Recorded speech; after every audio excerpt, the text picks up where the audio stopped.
So good, so good, so good. Give big, save big with Rack Friday deals at Nordstrom Rack.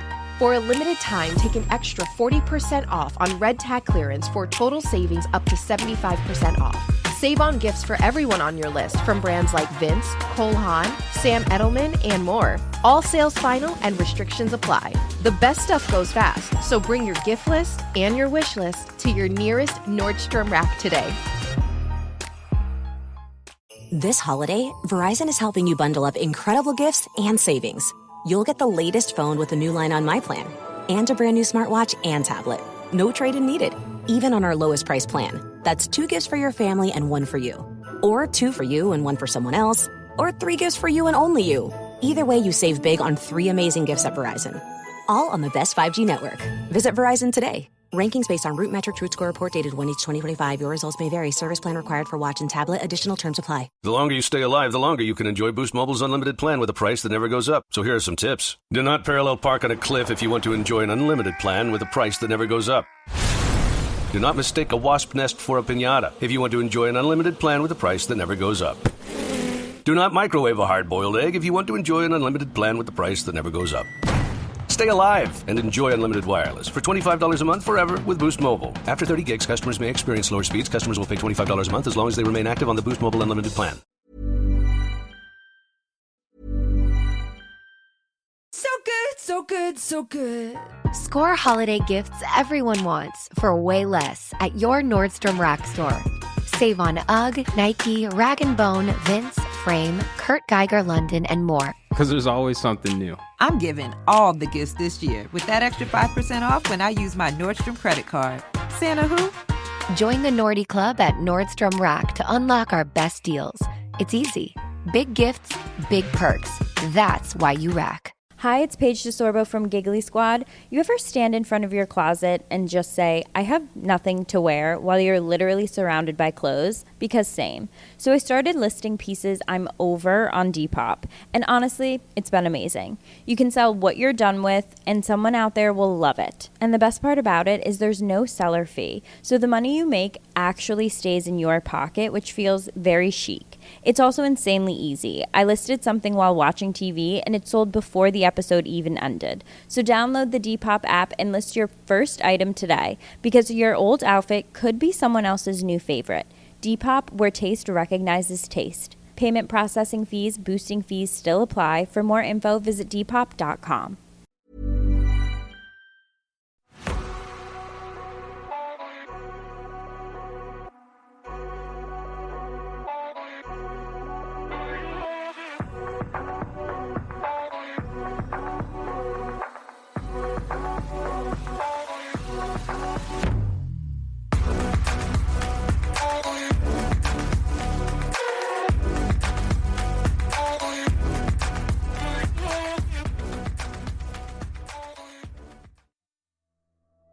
Hello, I'm Sarah. I'm 2B. And welcome to the listener and Reddit story episode. You'll notice that Toby jumps in with me today, and there is a reason for that. It's because this was pre-recorded for Christmas, but I'm swapping it out for another episode. I've got 2 spooky stories to share today. I'll get straight into them. Are you ready for the first story? Yes, I am. This post is a true story. I'm just freaked out about it. Happened this summer/winter. I posted this a while ago, but deleted it because I was scared of Reddit. I want opinions on what we saw. My boyfriend, best friend and I always go out and look for scary stuff to see. I'm obsessed with Wendigos. My best friend is obsessed with horror, and the boyfriend is the superstitious type. So now that backgrounds are done, we live in a small mountain town. I say small, but we are the second largest city in our state, the largest being Seattle. We have this town mountain. Let's call it Spooky Boy Mountain for anonymity reasons. It's about an hour to an hour and a half drive just to get to the single road that brings you there. So we stop off at a gas station, fuel up, and grab road snacks, and we're on our way.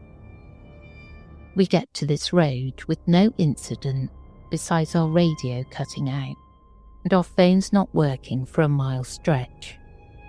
I've had weirder stuff happen. I could probably write you a book on that stuff.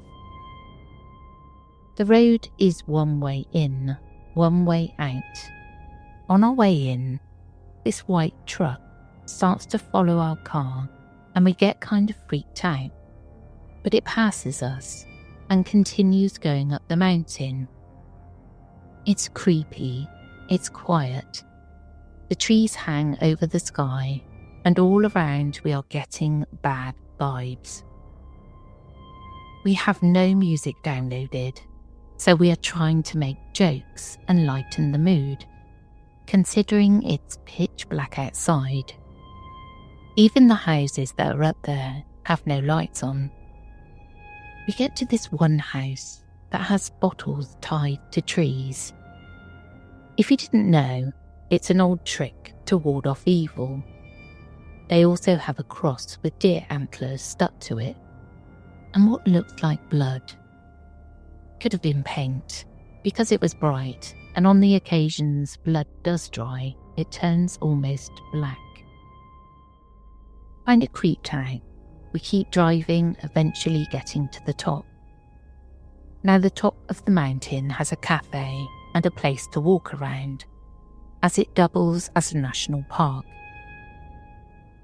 We see the white truck just sitting there, headlights off, until we get up there.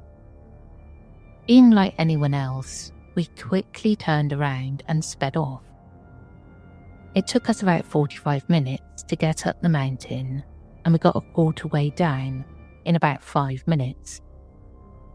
When we started going back to the speed limit, we smelled something we hadn't before when we drove up. Death. Decay. It's a very distinctive smell if you've ever smelt it. And this got me a bit excited. It said that Wendigos carry this smell along with them. They have ties into wearing deer skulls. So I'm watching the trees, hoping to get a glimpse of one. Well, we didn't, but that smell was so distinctive, and we would have noticed it driving up. So we're driving down, and I'm looking at the clock. It took us half the time it did driving up. At the time, I thought it was the weird trick that the brain did when going to a new area, where when you're in a new place, it makes things seem slower as to get used to your surroundings. We dropped best friend off at her house, and boyfriend and I went home. I didn't really get any sleep because it was just so weird to me. 2 weeks later, we went back during the day. We didn't find the house or the cross, but we found 2 deer with the chest cavities ripped out. If I wasn't in shock at what I saw, I would have taken pictures. Same thing happened. Took us almost an hour to get up and 15 minutes to get down. I timed us. We were going the speed limit. So I thought it was the mind trick again, because this time it's in the daylight. We got to the parking lot of the cafe and decided to walk around. We found abandoned car keys that didn't belong to our car and a shoe. Car most likely got towed, and the shoe could have been a crackhead, who knows. 2 months later, we go back. Our best friend is moving to Seattle, and we want one final goodbye. This is during the night, so we were hyped, listening to scary stories because it's in my downloads. When we start going up, we see nothing at first but the house and the cross. We slowly drive by it, trying to get a good look at the cross. And yeah, that was blood. But why didn't we see it during the day? That's something we still try figuring out. We continue driving up with no incident. When we get to the parking lot, we start to turn around. I look at the walking area and noticed a thing moving on the trail bridge. I point it out. Mind you, this thing looks like Vicar Amelia's beast from the Bloodborne, but smaller. So I think it's a tree branch and point it out to see if I'm tripping. Nope, they see it too. A whole wolf human-looking thing walking on 2 legs. We quickly got the heck out of there and went back to the city. Since then, the boyfriend and I have had dreams of us going back up there during the snow hitting. But we hit a tree.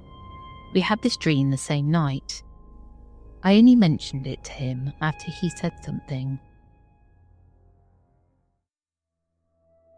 Really love the bottles hanging in the trees to ward off evil. I might try some of that here.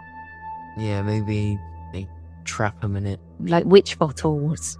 Yeah. It's great. And then like maybe when the bottles are fallen or something, they put the cap on it. Yeah, could be. Yeah. I just really love anything like that because of my paganism. But bit of missing time there, or something going on. It's a bit strange, and it also sounds like that place is calling them back to go and visit again. It's like one of those places. Come back, visit with me. Yeah, but it won't be good. No, it won't be. Not by the sound of it. Yeah, so if anything happens to like any of the listeners, sorry, if this happens to anything like you, don't go back. Don't go back. Stay where you are. Yeah. Are you ready for the second story? Yes, I am. The long, dark winter. When I was 11 and my younger brother Ryan was 7, our parents divorced and we went to live with my grandparents on a farm in Iowa. My brother and I loved it there and had adjusted well.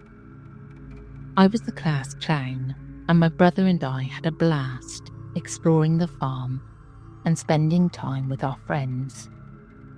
One day, out of the blue, Mum came home with this guy, James. James lived with his daughter Sharon, a couple of states away in Wyoming. Mum told us he was going to be our new dad, and we were going to move into his house in Wyoming. We didn't even know she was dating anyone.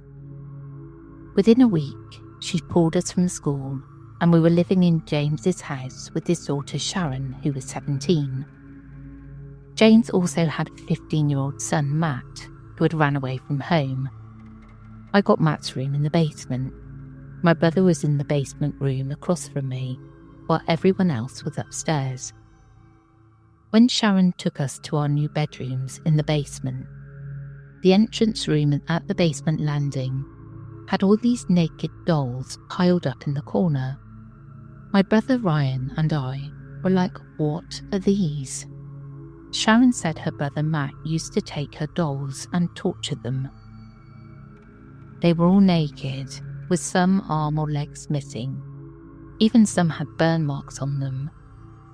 Being in 6th grade, I was like, well, I guess it's kind of like blowing up army men with firecrackers, trying to justify it to my 11-year-old mind. Sharon then took us to our rooms. It was a pretty small basement with only 2 bedrooms with cold concrete floors. It was the 80s, so the house was not well insulated, and I always remember it being cold in the basement. There was a massive metal door that connected the garage to the basement, so you could exit the basement by the garage stairs or the stairs from upstairs. The basement garage door was very hard to push open and shut, as they'd put a big insulation strip around and under the door to keep cold air out. Being 11 and weighing 100 pounds, soaking wet, I had to lay my shoulder into it to get it to open and shut, but it was a quick way out of the house. We often went this way, so we didn't have to go upstairs where Mum, James and Sharon would be. Ryan and I spent as much time outside of that house as we could, either exploring the barn James had on his property, or walking across the road was a huge open pasture next to the property. My brother Ryan and I were pretty innocent about many things, and we were pretty silly, and everything was funny to us. Of course we did stupid things like the kids in the movies Stand By Me. If you haven't seen that, James, our new dad, was the opposite. A disciplinarian. We had to eat every piece of food on our plates, or sit there for hours at the table if we didn't. For example, they made us eat summer sausage they had made for almost every meal for like a month. I think they were trying to get rid of it, as they had made too much. We hated it, but James and my mum didn't really care about that. It makes me want to gag writing about it after all these years. Well, after getting settled into our new rooms in the basement, my brother and I noticed two things. One was Ryan's room was bare, with nothing but a bed. My room, or should I say Matt's room, was exactly as he had left it. He had his posters on the wall, homework sitting out, had a hunting knife we found in the desk. Even his clothes were still in the closet. It was like he was still living there. From day one, my brother did not leave my side. He slept on the rug beside my bed. I was kind of a butthead, as I didn't let him sleep in my bed with me. Because, well, I was 11 and he was my brother, so that would not have been cool. But I was scared to sleep by myself in that room, and thankful my brother slept with me in the same room. After about a day or two of living there, my brother and I started exploring Matt's room. He had a locked box that we had found and we couldn't find the key for. We were searching everywhere we could to find the key. We pulled out the bed and found that Matt had a hole in the back of the bed's headboard. I thought for sure the key would be in there, but instead we found these life-sized cardboard cutouts of naked women. Matt had meticulously cut out these centerfolds, it was the 80s, from magazines and glued them on these cardboard pieces that matched the images. There were several naked cardboard women that he must have taken out and used playing house with or whatever he could do with them. We found other things that young kids shouldn't see in that room and basement. Some really jacked up books and other stuff we had no idea what any of it was about at that age. We never did find the key to the box either. My brother Ryan and I were scared that we would get caught with these things, and we were too afraid to tell anyone because nobody in that house liked us, so we hid them back in the headboard of the bed. At night, I would go to bed and sometimes would dream about naked women in cardboard shapes coming after me. As I hadn't hit puberty, these were bad dreams, not good ones. About a month into living at the house, everyone was fighting. Mum and James weren't getting along. Sharon hated me and my brother. James hated us as well. My brother was super stubborn, especially about the food thing. When James would make him sit there for hours at the dinner table until bedtime.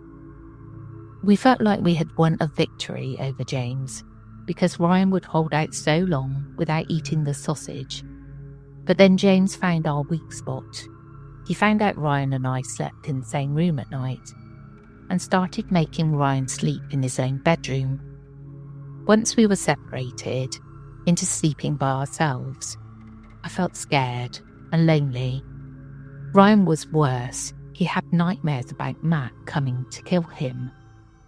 One night, Ryan was screaming, and I ran in and found him covered in blood. And he said Matt had tried to kill him. My mum said he had a bloody nose while he was dreaming. He got a lot of bloody noses that winter, as the air was cold and dry in the basement. My brother and I found a way around being split up though. After James made sure Ryan was in his bed and not in my bedroom, Ryan would sneak into my room and sleep. He would go back to his bedroom in the morning before anyone got up. There were lots of really jacked up things that happened, but there was one thing that bothers me to this day and why I am writing this. I was playing by myself on the garage steps with my army men. I'd opened the big heavy metal door and was just playing with the army men. I was the only one in the house for whatever reason. For some reason, I grabbed a couple of the dolls laying around the corner, and at first I just made them part of my army war. But then I made them kiss. I'm not sure why I did that. Like I said, I wasn't really into girls or hit puberty yet. All I know is the giant metal door behind me slammed shut. The door that I could barely budge just slammed shut 2 feet behind me. I knew I was the only person there, and I knew there was no way that door would shut by itself. I was so scared, I just acted like I was still playing army men for about 5 seconds, then ran up the garage stairs as fast as I could, thinking any moment something was going to grab me before I made it out of the house. I stayed outside until my mum came home. I never told her what happened until later on in life. Not too long after that, my mum and James split up, and my brother and I moved back with my grandparents.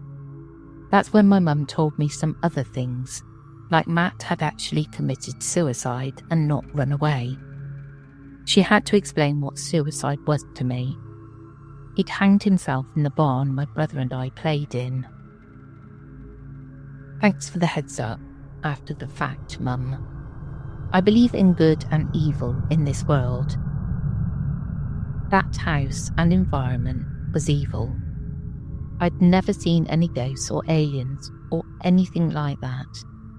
But that door slamming shut by itself happened. It wasn't air movement in the house or pressure. Something evil closed it. This holiday, Verizon is helping you bundle up incredible gifts and savings. You'll get the latest phone with a new line on My Plan and a brand new smartwatch and tablet. No trade-in needed, even on our lowest price plan. That's 2 gifts for your family and 1 for you. Or 2 for you and 1 for someone else. Or 3 gifts for you and only you. Either way, you save big on 3 amazing gifts at Verizon. All on the best 5G network. Visit Verizon today. Rankings based on Root Metric Root Score report dated 1/8/2025. Your results may vary. Service plan required for watch and tablet. Additional terms apply. Hi, it's Paige DeSorbo from Giggly Squad. You ever stand in front of your closet and just say, I have nothing to wear, while you're literally surrounded by clothes? Because same. So I started listing pieces I'm over on Depop. And honestly, it's been amazing. You can sell what you're done with, and someone out there will love it. And the best part about it is there's no seller fee. So the money you make actually stays in your pocket, which feels very chic. It's also insanely easy. I listed something while watching TV, and it sold before the episode even ended. So download the Depop app and list your first item today, because your old outfit could be someone else's new favorite. Depop, where taste recognizes taste. Payment processing fees, boosting fees still apply. For more info, visit Depop.com. I just felt really sorry for the siblings in this story. It really got to me. I wish they'd just stayed at the grandparents' house. Yeah. You know, because sometimes, like, blended families work well. Sometimes they don't. You know, we've always had a blended family. Sometimes it works well. I don't know what that means. It means, like, when you've got different, like, you've got step parents, different dad. You know, say like. Oh yeah. Like, we've got a blended family with Rog, but we don't live together. Yeah. You know? Where it's, yeah, say, like, and Molly's from Roger's ex, you know, it's, like, blended, but we're all a family, you know? Yeah. And ours works wonderfully, but sometimes it doesn't. You know, I had a stepdad. Sometimes it just doesn't work well. So yeah, I felt really sorry for them. Yeah. I'm glad they actually went back to the grandparents in the end. And I hope they were brought up there. Aye. We're at the end of this episode. I hope you enjoyed and we'll catch you again soon. We will indeed. We'll catch you again tomorrow. Take care, everyone. Goodbye.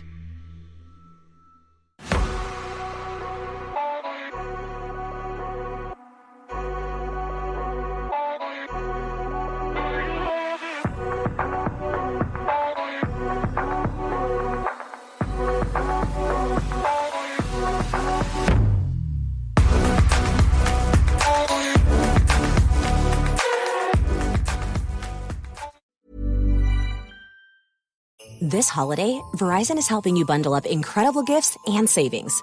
You'll get the latest phone with a new line on My Plan and a brand new smartwatch and tablet. No trade-in needed, even on our lowest price plan. That's 2 gifts for your family and 1 for you.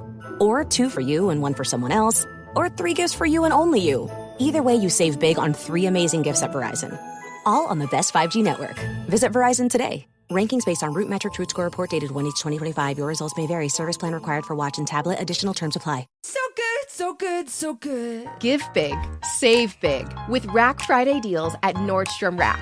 For a limited time, take an extra 40% off on red tag clearance for total savings up to 75% off. Save on gifts for everyone on your list from brands like Vince, Cole Haan, Sam Edelman, and more. All sales final and restrictions apply. The best stuff goes fast, so bring your gift list and your wish list to your nearest Nordstrom Rack today.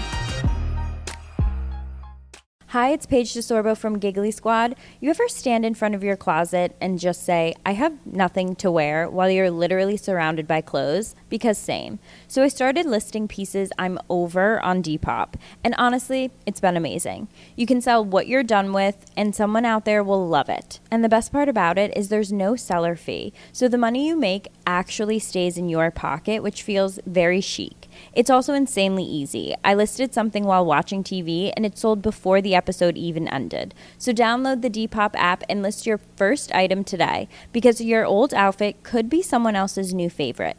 Depop, where taste recognizes taste. Payment processing fees, boosting fees still apply. For more info, visit Depop.com. The stories told on the Whispering Woods are inspired by historical records, witness reports, and local folklore. While every effort is made to research and represent events accurately, some details, names, and locations may differ from official accounts or have been changed out of respect for those involved. These episodes are created for storytelling and entertainment purposes and should not be considered definitive fact or investigative journalism.